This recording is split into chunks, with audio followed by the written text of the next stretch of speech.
So my passion comes from understanding the impact that education can have.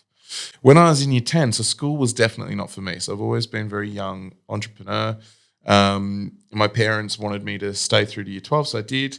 And I got accepted into university on merit for hotel management.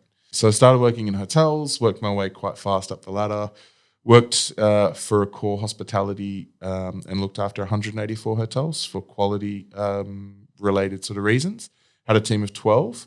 And what we would do is do trend analysis on properties that were sort of not revenue efficient or starting to get guest complaints or quality was slipping. And we would analyze what has fucked up in the hotel for that to change.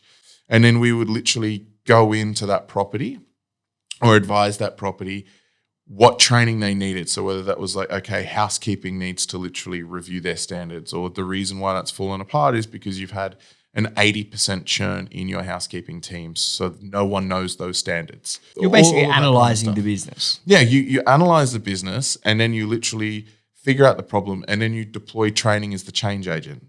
So in order to elicit a change in this area of a hotel, training needs to adopt here. And so how can people like myself look at their businesses in that manner? Like, what's the process you take to look at a business and be like, okay, what problems are there?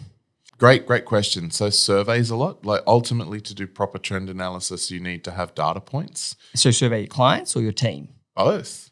Figure out what's working well, what's not working well. You know, we find typically in other businesses that I've had, when we introduce new staff to the organization, typically there is a period of unrest and then everything rests again.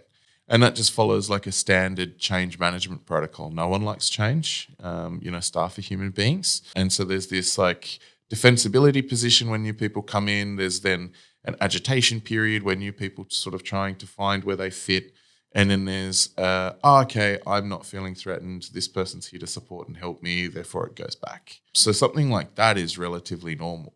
Whereas if the agitation period for your existing staff and your new staff doesn't go away, then you can tell that there's a problem. And by having anonymous surveys and things like that, you actually get real data.